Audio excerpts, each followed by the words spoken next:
del libro de Apocalipsis. Vamos a leer 6 versículos de este libro de Apocalipsis. Comienza en el versículo 1, en el nombre de Jesús. Y me fue dada una caña semejante a una vara, y se me dijo: levántate y mire el templo de Dios, y el altar y los que adoran en él. Y echa fuera el patio que está fuera del templo, y no lo midas, porque es dado a los gentiles, y hollarán la ciudad santa 42 meses. Y daré a mis 2 testigos, y ellos profetizarán por 1260 días, que también son 42 meses, vestidos de sacos. Estos son las 2 olivas y los 2 candeleros que están delante de Dios de la tierra, del Dios de la tierra. Y si alguno les quisiere dañar a estos 2 testigos, sale fuego de sus bocas y devora a sus enemigos. Y si alguno quisiere hacer daño, es necesario que él sea muerto. Estos tienen potestad de cerrar el cielo, que no llueva en los días de su profecía, y tienen poder sobre las aguas para convertirlas en sangre, y para herir la tierra con plaga cuantas veces ellos quisieran. Pueden tomar sus lugares en esta mañana.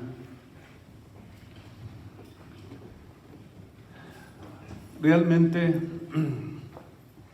la atención va a ser muy importante para que ustedes puedan recibir esta revelación y este conocimiento que tiene la Biblia. La caña es una planta hueca con la que se le dijo a Juan que midiera el templo, similar al bambú que crece en el valle del Jordán. Se usaba como vara de medición, de acuerdo a Ezequiel capítulo 40, versículo 3, porque su peso era liviano y su rigidez se usaba como se podía utilizar como una vara de medición. Quiero en esta ocasión decirles que quizás sea algo nuevo para ustedes, pero que vamos a analizarlo con la Biblia para poder comprender mejor si el templo al que se refiere aquí es literal o se refiere a un templo espiritual. Digo esto porque hay enseñadores que han tratado de espiritualizar o tratar como si se tratara de una alegoría. En los primeros 2 versículos que leímos del capítulo 11, dice la Biblia que Dios le dio, o a Juan se le dio una vara para que pudiera medir el templo, el altar y los que adoran. Pero se le dijo en el versículo 2 que no midiera el atrio, solamente el templo. Cuando digo que hay quienes tratan de espiritualizar esto, dicen que este templo no puede referirse a un templo físico o a un templo literal. Según, y esta es la teoría más fuerte con la que ellos pudiéramos decir, se defienden o aseguran que es como ellos dicen, es porque según nosotros ahora somos el templo de Dios, el templo del Espíritu Santo. Pero sin embargo, si nosotros, ustedes y yo, siguiéramos esta interpretación equivocada, crearía problemas tremendos de interpretación.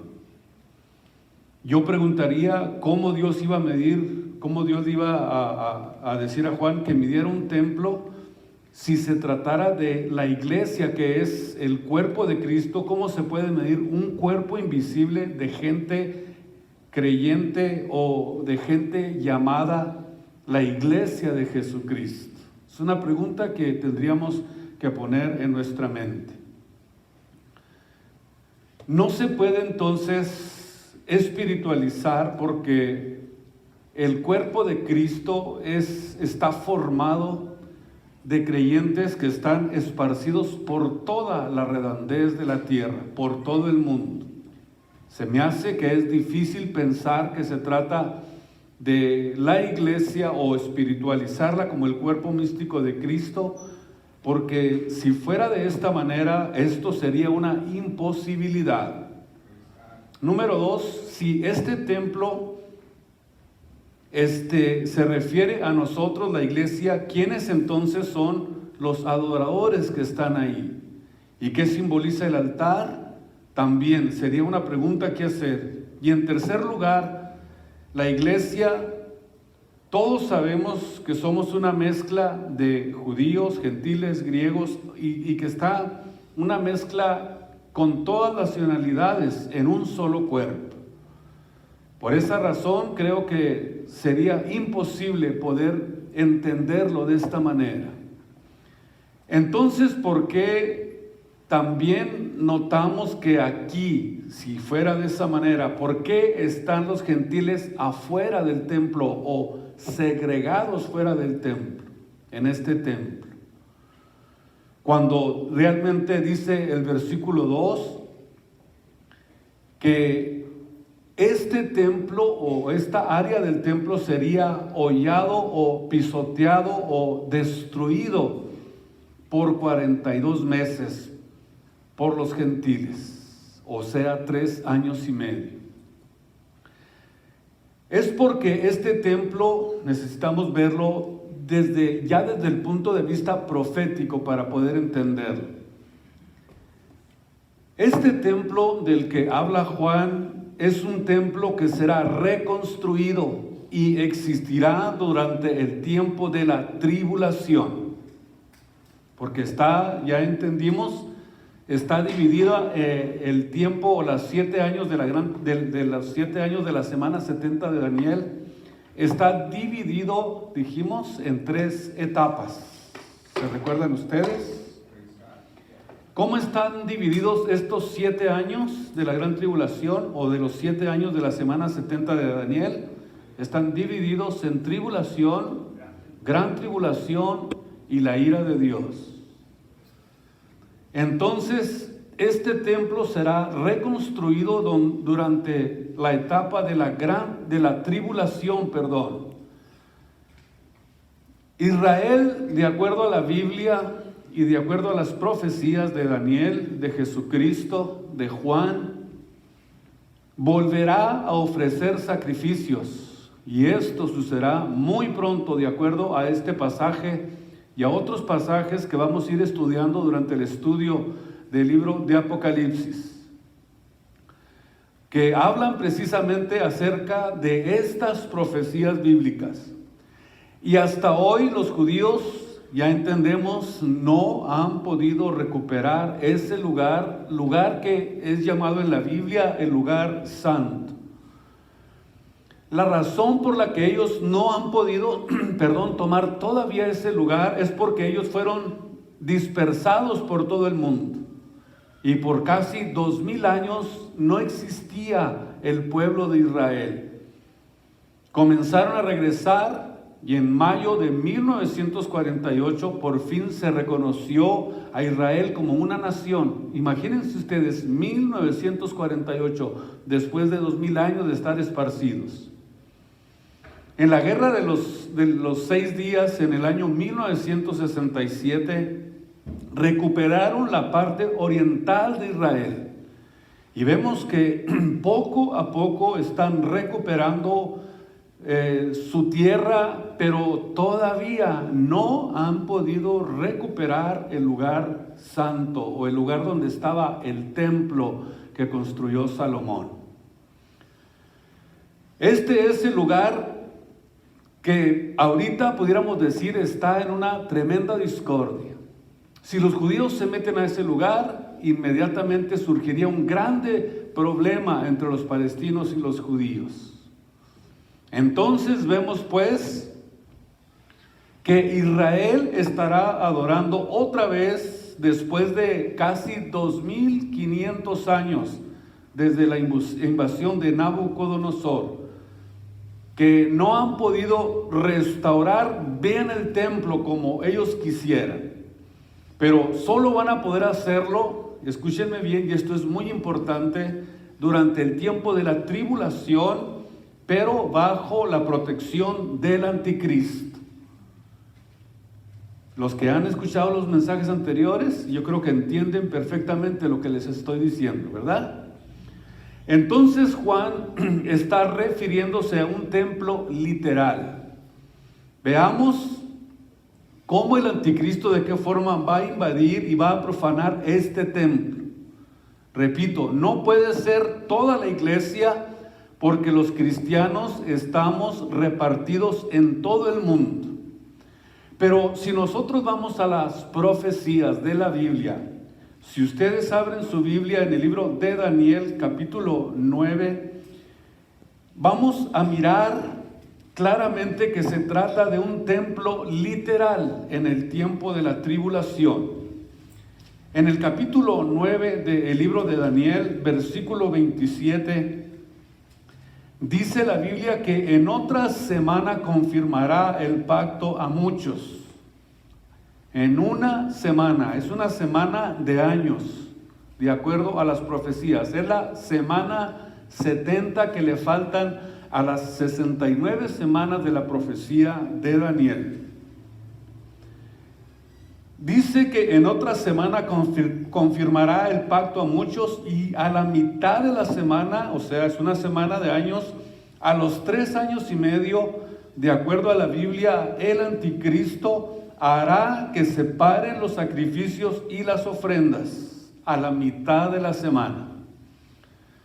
Esto naturalmente solo puede relacionarse con el pueblo judío, étnicamente, única y exclusivamente al pueblo judío. Y está profetizando Daniel que a los 3 años y medio de la semana de años de la semana 70 de Daniel, el anticristo va a profanar y va a invalidar el sacrificio y las ofrendas, de tal manera que dice la Biblia que es cuando viene precisamente a ser hollada la ciudad de Jerusalén juntamente con el templo, de acuerdo a Apocalipsis 11, donde estábamos leyendo, donde será profanada por 42 meses, o sea, 3 años y medio.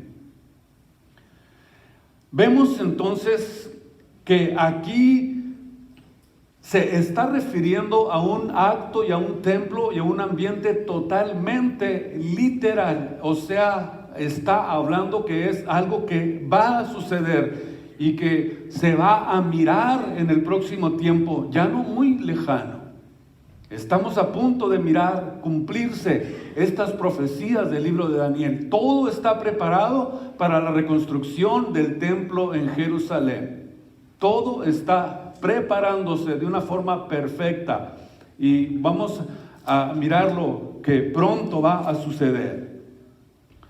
En el capítulo 12, donde estamos del libro de Daniel, pero en el versículo 7, esta profecía de Juan también vemos que la había profetizado Daniel. Vean ustedes lo excelentemente que está toda la Biblia bien confinada para que podamos entenderlo. Daniel capítulo 12 versículo 7: y oía al varón vestido de lienzos que estaba sobre las aguas del río, el cual alzó su diestra y su siniestra al cielo y juró por el viviente en los siglos que será por tiempo. ¿Cuánto es un tiempo? 1 año. Y tiempos, 2 años, y la mitad de otro tiempo, 3 años y medio. Que cuando se acabare el esparcimiento del escuadrón del pueblo santo, todas estas cosas serán cumplidas. O sea, todo lo que está escrito será cumplido. Ya entendemos, tiempo es 1 año, tiempos 2 años, y medio tiempo, medio año. Y esto equivale a 3 años y medio, o 42 meses, o 1260 días. Ustedes van a notar que estos números dan exactamente la misma cantidad de tiempo y lo vamos a estar mirando constantemente para que podamos entenderlo aquí en este libro tan precioso y tan interesante que estamos estudiando. Vemos entonces aquí 3 formas de descubrir este tiempo de 3 años y medio que va a dominar y va a controlar el anticristo, la mayor parte de la humanidad. Y cuando se acabe el esparcimiento, dice Daniel, del escuadrón del pueblo santo, todas estas cosas serán cumplidas. En el versículo 8, donde estamos, y yo oí, mas no entendí. Fíjese lo que dice Daniel. Escuché esta profecía y no la entendí y le pregunté, Señor mío, ¿qué será el cumplimiento de estas cosas? En el versículo 9 le dijo, anda Daniel, que estas palabras están cerradas y selladas hasta el tiempo del cumplimiento. En otras palabras,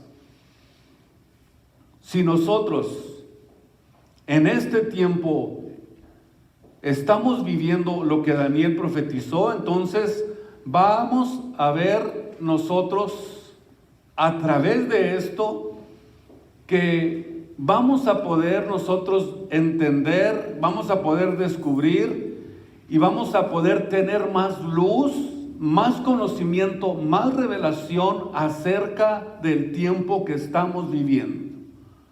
O sea que Dios nos está dando tanta luz y tanta revelación en cuanto a las profecías que están muy relevantes para esto, para la época en la que estamos viviendo, para que nosotros sepamos en qué época, y en qué tiempo estamos nosotros viviendo, para que entendamos perfectamente bien el plan de Dios y para que levantemos nuestras cabezas y para que comencemos a mirar que todas estas cosas que se mantuvieron encerradas por más de 2000 años están ya en la recta final comenzando a cumplirse. Todo lo que Daniel profetizó se mantuvo cerrado y enseñado por muchos años, por miles de años, pero que Jesús en el capítulo 24 del libro de Mateo nos recordó de las profecías de Daniel para que cuando comenzaran a cumplirse nosotros pudiéramos a tener luz, pudiéramos a tener revelación y pudiéramos entender los tiempos en los que nosotros estamos viviendo. Jesús les habló claramente de todas estas cosas a los apóstoles en el capítulo 24 del libro de Mateo y les explicó cuál sería el proceso que se estaría llevando a cabo para entender perfectamente, y les menciona de esta profecía que estaba encerrada de acuerdo a Daniel, y les dijo en Mateo 24:15 que cuando miraran este acontecimiento estuvieran listos para huir. ¿Verdad que así les dijo Jesús en el capítulo 24? ¿Por qué Dios quiere que tengamos más luz, más conocimiento? Para que nos consagremos más y para que vivamos a la luz de la eternidad. En cualquier momento, en cualquier instante de nuestra vida puede ser cortada. A lo mejor el día de mañana ya no despertamos. No tenemos la vida asegurada. En el versículo 11 del libro de Daniel, donde estamos, capítulo 12, y desde el tiempo que fue quitado el continuo sacrificio. ¿Cuándo es quitado el continuo sacrificio? A los 3 años y medio de la tribulación. ¿Estamos de acuerdo? A la mitad de la semana, de acuerdo a Daniel 9:27. Dice aquí en el versículo 11, y desde el tiempo que se ha quitado el continuo sacrificio hasta la abominación espantosa habrá 1290 días. O sea, a partir de la mitad de la semana quedan todavía 3 años y medio más. ¿Cuánto? ¿No notaron? 30 días. ¿Cuántos son 3 años y medio? 1260 60.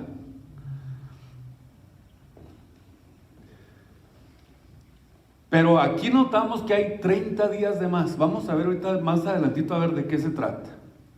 A ver por qué Dios regaló 60, le regaló un mes de chance. Vemos entonces aquí algo interesante. 1290 días. Y en Mateo 24:15, Cristo les dijo a sus discípulos: cuando vean la abominación del asolamiento en el lugar santo. ¿Cuál es el lugar santo? Donde está la mezquita de Omar, el lugar donde los judíos quieren poner su templo. Cuando vean la asolación del lugar santo, ¿cuál es el lugar santo? Está ahí en Jerusalén, y solamente los judíos saben perfectamente cuál es ese lugar. Aquí Jesús les dice a los apóstoles: cuando vean la asolación del lugar santo, huyan a los montes, huyan a Judea, porque habrá gran aflicción como no ha habido en el mundo. O sea, esta aflicción que viene sobre la tierra no se puede ni siquiera ni comparar ni con el diluvio, ni lo que sucedió con las ciudades de Sodoma y Gomorra. Es algo mucho más fuerte y más poderoso y más impresionante que lo que pasó en estas dos ocasiones.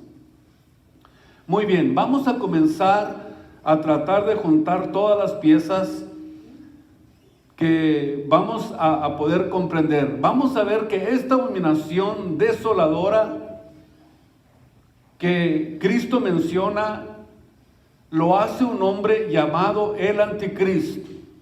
De acuerdo a la Biblia, dice que va a profanar el templo y va a quitar el continuo sacrificio, y cuando esto suceda habrá 1290 días.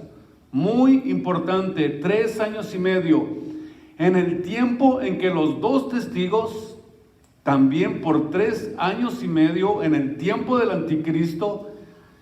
Estos 3 años y medio es el tiempo en que el remanente de Israel va a ser salvado y va a tener que escaparse a la ciudad de Petra para poder esconderse y para poder refugiarse del Anticristo. Muy bien, la semana 70 de Daniel ya entendemos que dura 7 años y se profetizan 30 días más. No sé si lo notaron, pero aquí en esta porción, en la recta final del tiempo de la tribulación, de la gran tribulación y la ira de Dios, se le agregan 30 días más. Tal vez, solamente, es una conjetura mía, no me crean, pero es algo que es probable que durante esos 30 días adicionales se dediquen al juicio de las naciones, que se va a realizar tras el regreso de Cristo. Y esto será antes de que comiencen las bendiciones del reino milenial, de acuerdo a Mateo capítulo 24, versículo 29 y versículo 30. Así que esa es la razón por la que nosotros notamos que hay adicionalmente 30 días de la profecía de las 70 semanas de Daniel. Porque dice la Biblia: y luego, después de la aflicción de aquellos días, ¿qué es lo que comienza a suceder? Las catástrofes que tienen que ver con todo lo que es la creación, y como que es ahí precisamente donde comienza a realizarse el juicio a las naciones, pero hecha ya directamente por nuestro Señor Jesucristo. El sol se oscurecerá, la luna dará su lumbre, las estrellas caerán del cielo, las virtudes serán conmovidas, y entonces dice: se mostrará la señal del Hijo del Hombre en el cielo, y entonces lamentarán todas las tribus de la tierra. Es por eso que me atrevo a conjeturar que es muy probable que durante esos 30 días sucedan estas cosas. Pero vamos a investigarlo más adelantito mejor, a ver cuánta razón tengo en lo que estoy conjeturando. Pero si nosotros vamos al libro de Tesalonicenses, segunda de Tesalonicenses capítulo 2, vamos a encontrar, bueno, continuando con esta enseñanza, algo muy interesante. Segunda de Tesalonicenses capítulo 2, vamos a comenzar en el versículo 3. Cuando habla precisamente de la etapa a la que el mundo va a entrar en la gran tribulación. Que nadie os engañe en ninguna manera, porque no vendrá, ¿quién? El anticristo, sin que venga antes la apostasía, y se manifieste ya entonces el hombre de pecado y el hijo de perdición. Porque el anticristo, de acuerdo a la Biblia, no vendrá sin que antes se manifieste una grande apostasía. Cuando se manifieste esta grande apostasía, que por cierto no es muy extraño, ni tampoco es una casualidad ver que esto realmente esté aconteciendo en este tiempo, donde usted mira cada locura que es impresionante. Es impresionante, es impresionante. El ateísmo está creciendo de una forma impresionante y muchos del cristianismo se están yendo al ateísmo, dejando de creer en Dios. Esta apostasía vemos nosotros que está en esta etapa en todo su apogeo. Entonces vemos que antes de que el anticristo se manifieste, habrá precisamente esta grande apostasía. Dos cosas que nosotros notamos como señales para la iglesia: la apostasía, y nuestro Señor Jesucristo lo mencionó también en el libro de Mateo capítulo 24 versículo 12, donde dice que por haberse multiplicado la maldad, la caridad de muchos se resfriará. ¿Y qué es lo que sucede cuando hay una caridad que se resfría? Naturalmente que alguien tiene que ocupar ese hueco que dejas. Y es el ateísmo, la apostasía, el apartarte, la maldad de muchos. La maldad entrará porque se multiplica la maldad y se resfriarán. ¿Qué es la apostasía? Que los que se dicen cristianos se saldrán del camino, se apartarán de la palabra de Dios por tanta maldad, por tanta presión, porque es la presión más fuerte en la que nosotros estamos viviendo para poder mantenernos en la palabra de Dios. No es fácil mantenerte en el ambiente de la Biblia, de la palabra de Dios, porque ahorita hay muchos sustitutos de la Biblia, de la palabra de Dios, ideologías de hombres que vienen en contra de la palabra de Dios, que se oyen muy bonito, pero que van en contra del Evangelio. ¿Verdad que sí? Los cristianos que se apartan, porque el reino de los cielos, de acuerdo a la Biblia, dice que es para valientes. Solamente los valientes lo arrebatan. ¿Saben por qué? Porque se necesita valor para poder vivir para nuestro Señor Jesucristo en esta etapa en la que nosotros estamos viviendo. Porque el reino de los cielos es para valientes, porque se necesita pagar el precio para poder serle fiel a Jesucristo hasta la muerte. La Biblia dice que el que perseverare hasta el fin, este será salvo. La perseverancia es la mejor, pudiéramos decir, arma con la que nosotros pudiéramos pelearle a nuestro adversario. Tenemos que sostenernos, tenemos que mantenernos, tenemos que predicar el Evangelio sin detenernos hasta que Cristo venga por nosotros, hasta que Cristo venga por su iglesia a levantar a los suyos. Así que nadie se quede atrás, todos vamos a seguir hacia adelante hasta la venida de nuestro Señor Jesucristo, sin importar lo que pudiera pasarnos. ¿Les gusta la idea? Sí, ¿verdad? Porque aman a Jesucristo. Mantenernos, perseverare, el que perseverare hasta el fin, este será salvo.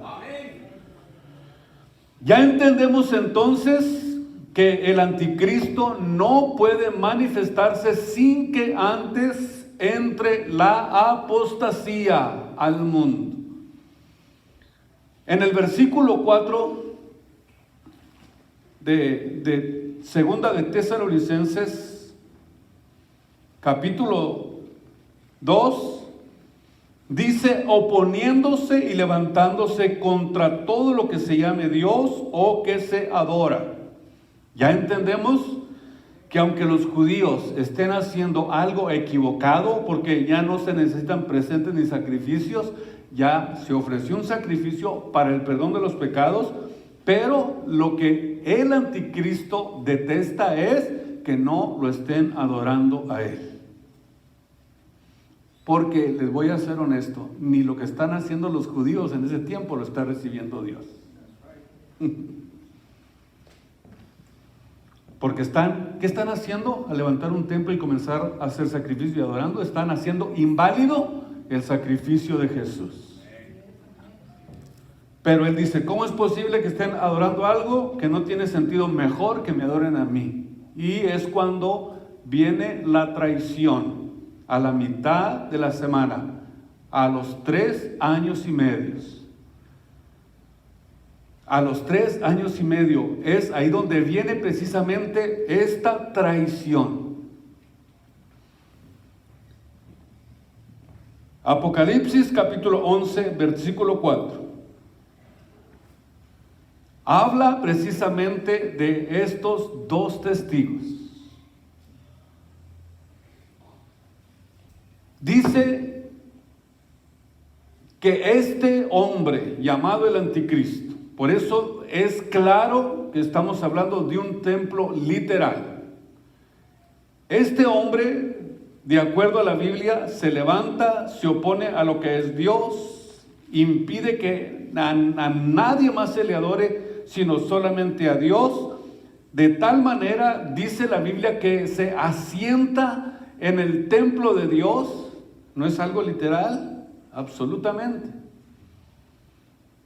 Va, se sienta en el lugar santo. Juan dice que lo midió y que es entregado a los gentiles, y dice que el anticristo se va a sentar ahí. Daniel dice que cuando cesen los sacrificios, tenemos que entender que se acabó el tiempo. Y en Mateo 24 dice que cuando vean esta abominación del asolamiento que va a hacer el anticristo al entrar al templo, entonces Jesús les dice a sus discípulos que es el momento de huir. Todo esto que ustedes están escuchando es absolutamente físico, literal, son acontecimientos reales, y la Biblia dice que se hace pasar por Dios allí específicamente. ¿Dónde? En el lugar santo, donde está la mezquita de Omar.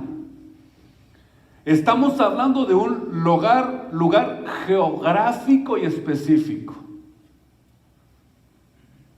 Y todo esto es un prototipo, escuchen ustedes, de lo que sucedió en el año 165 al año 168 y medio. Qué casualidad que también fueron 3 años y medio, cuando Antíoco Epífanes profanó el templo. Un general sirio greco, de acuerdo a la historia, notamos que profanó el templo, pero de acuerdo a la historia, fue expulsado por un grupo de macabeos.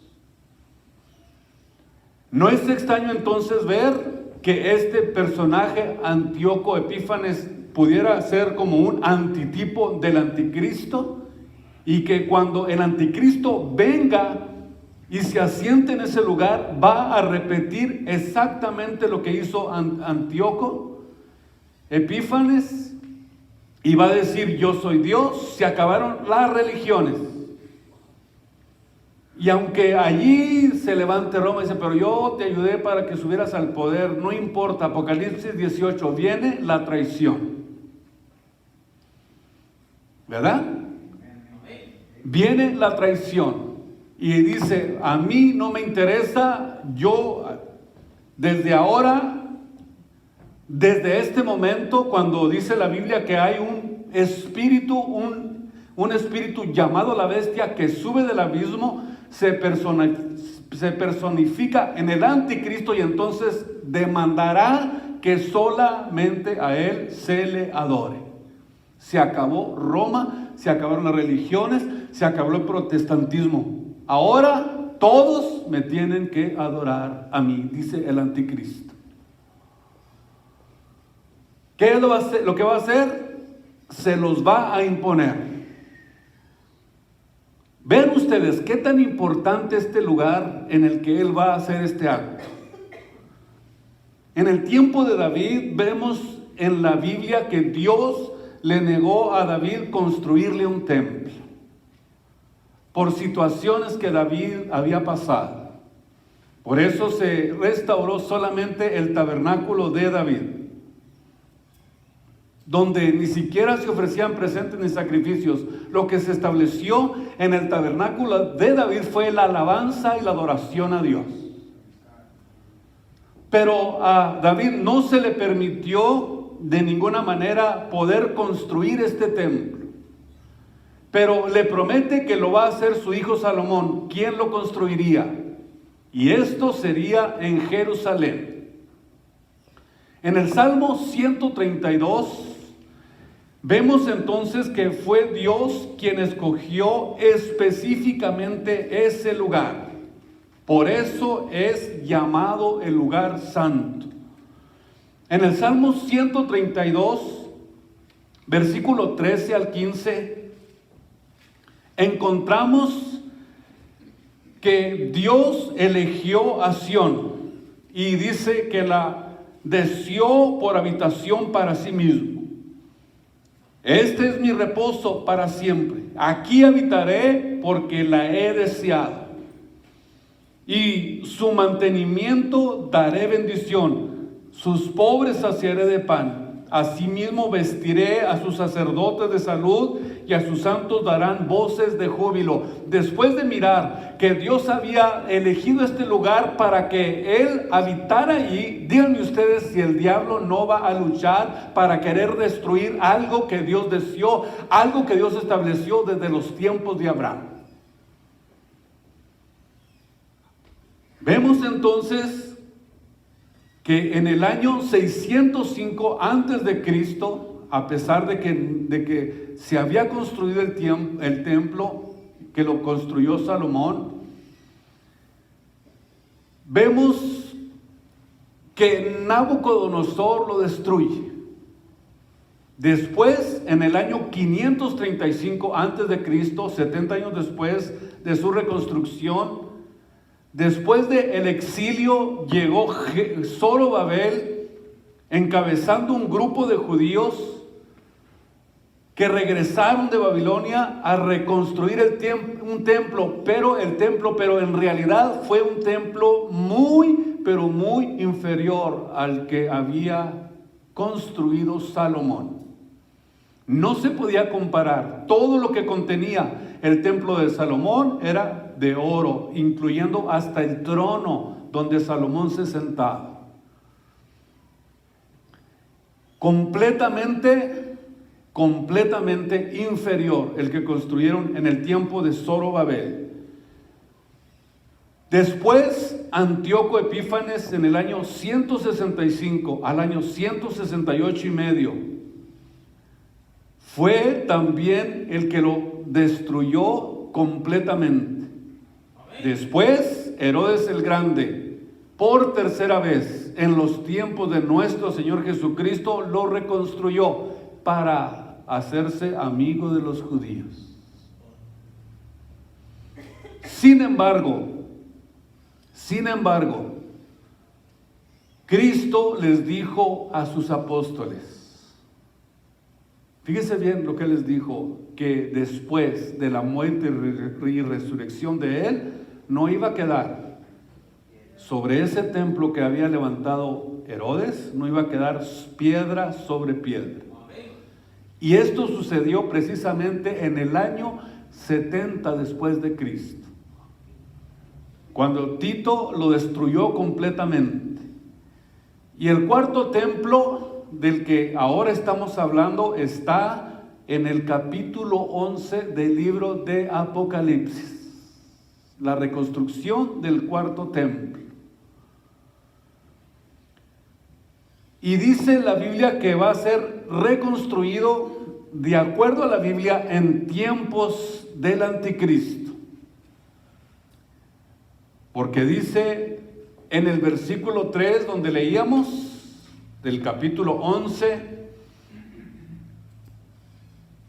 que Dios para ese tiempo va a dar a sus dos testigos. Inmediatamente después de mirar esto, vemos que se nos introduce a los dos testigos. Y es algo que nosotros tenemos que comprender de una forma clara. Y nos damos cuenta que aquí nos encontramos ya en los últimos 3 años y medio de la semana 70 de Daniel, o de los 7 años que están profetizados. Estos dos individuos que son investidos de acuerdo a la Biblia en el capítulo 11, versículo 3, con un poder y una autoridad especiales para predicar un mensaje de juicio y de salvación durante la segunda mitad de la semana 70.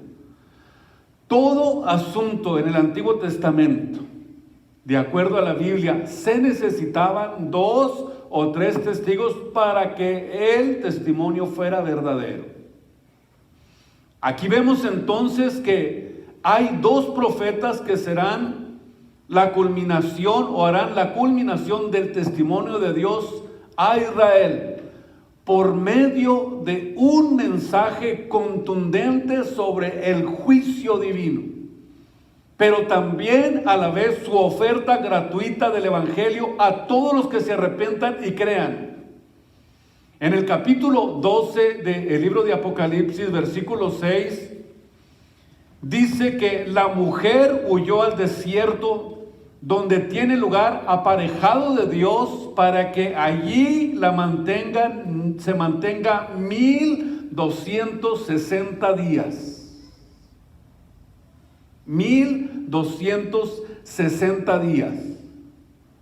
Mientras los 2 testigos están profetizando en Jerusalén, donde el anticristo tendrá sus cuarteles generales, porque de acuerdo a la Biblia se moverá entre Jerusalén e Irak.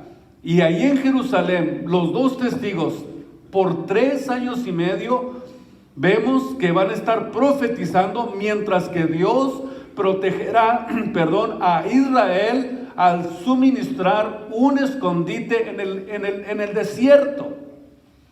Claramente profetizado por Jesucristo cuando les dijo a sus discípulos: huyan cuando vean esta abominación. ¿A dónde van a dar? A los lugares de Judea, a Petra, al lugar donde dice que huyen para ser protegidos por Dios. Y cuando se detienen los sacrificios, Jesús le dijo: en cuanto ustedes vean que se detienen los sacrificios y se para un personaje llamado el anticristo, váyanse inmediatamente para Judea. Y en el capítulo 12, donde estamos, versículo 14, y fueron dadas a la mujer 2 alas de grande águila, para que de la presencia de la serpiente volase al desierto, a su lugar, donde es mantenida por un tiempo. Escuchen ustedes, un tiempo es 1 año, tiempos 2 años, y la mitad de otro tiempo 3 años y medio. Entonces no son alas literales de un ave, sino una ilustración gráfica de la protección providencial de Dios en favor de Israel durante el tiempo de la ira de Dios. Impresionante. Cuando comencé a descubrir todo esto, es impresionante lo que Dios está haciendo. En el capítulo 13, donde estamos, pero ahora en el versículo 5, vean ustedes, Apocalipsis capítulo 13, versículo 5. Esta autoridad, hablando naturalmente del anticristo, que se le dio autoridad, dice la Biblia, para actuar 42 meses. ¿Verdad que eso dice Apocalipsis 13? versículo 5, dice que le fue dada una boca que hablaba grandes cosas, o como lo mencionó Daniel, que hablaba ¿qué? Grandezas y blasfemias, y le fue dada potencia para obrar 42 meses. Tiene 3 años y medio para actuar.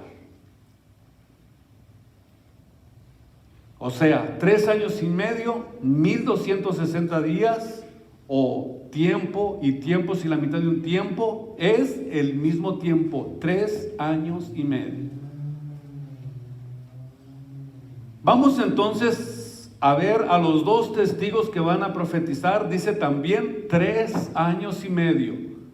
Mientras están profetizando, un remanente de Israel estará escondido de la persecución, y el anticristo solamente tiene estos 3 años y medio para actuar. En Apocalipsis 11:3, la misión de los 2 testigos es profetizar, que significa proclamar la palabra de Dios, vestidos de cilicio. ¿Por qué dice que estaban vestidos de cilicio?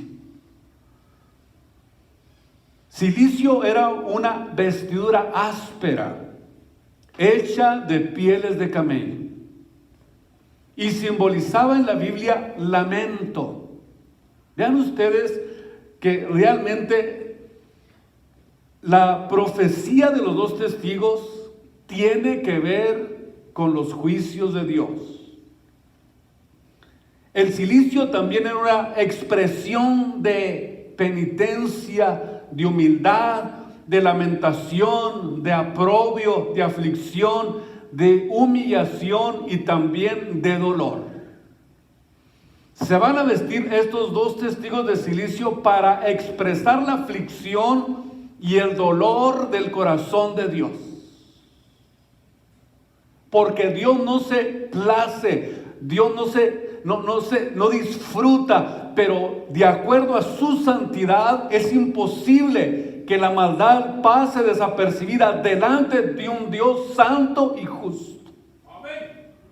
Y todo lo que el hombre recibe es exactamente lo que ha cosechado durante todo el tiempo. Por eso el aumento de la maldad hará que llegue esta gran aflicción de la que Cristo habló.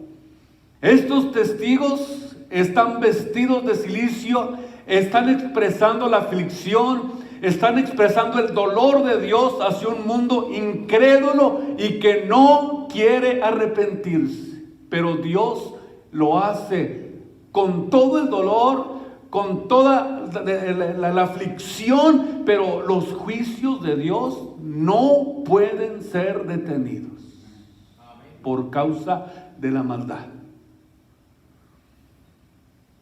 Dios no juzga sin antes habernos hablado de su amor, habernos hablado de su bondad y habernos hablado de su misericordia, y de haber ofrecido un sacrificio perfecto para que nos allegáramos a Él, para que pudiéramos servirle, para santificar nuestras vidas, para entregarnos a Él. Él ya lo hizo todo, pero el hombre no entiende. El hombre no entiende. No ha entendido el amor y la misericordia de Dios. Déselo con todo su corazón, porque Él se lo merece en esta preciosa mañana. Y estamos expresándole a través de esto agradecimiento por el sacrificio hecho en la cruz del Calvario. Por eso le amamos, por eso le servimos, por eso le adoramos, porque Él se lo merece. Bendito sea su nombre. Una y otra vez Dios nos habla. Por último, vamos a terminar en el libro de Proverbios capítulo 1. Quiero que todos ustedes abran esta porción de la Biblia conmigo. Vamos a comenzar en el versículo 23 del libro de Proverbios capítulo 1. Y aquí vamos a entender el porqué de los juicios de Dios. Porque ya estarán por ahí nosotros diciendo, ay, qué Dios tan bárbaro, ¿cómo es posible, no? El ateísmo necio.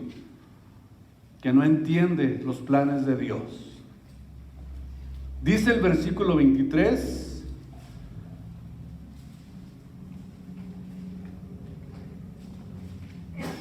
volveos a mi reprensión.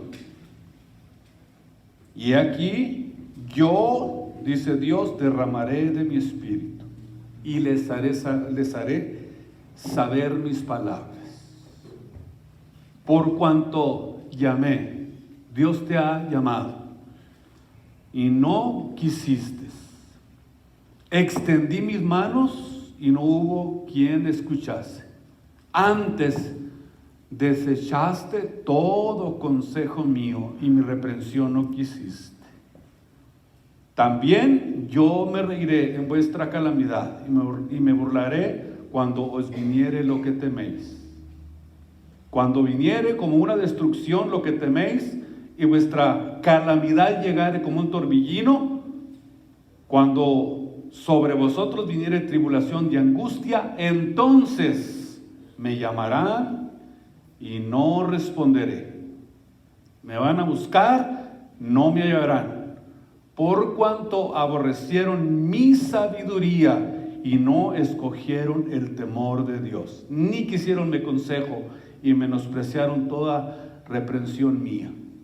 Comerán pues el fruto de su camino, se hartarán de sus consejos, porque el reposo de los ignorantes los matará y la prosperidad de los necios los echará a perder. Mas, aquí está la solución, mas el que oyere habitará confiadamente y vivirá reposado sin temor del mal.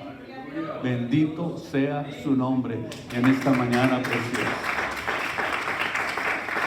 Dios nos llama al arrepentimiento.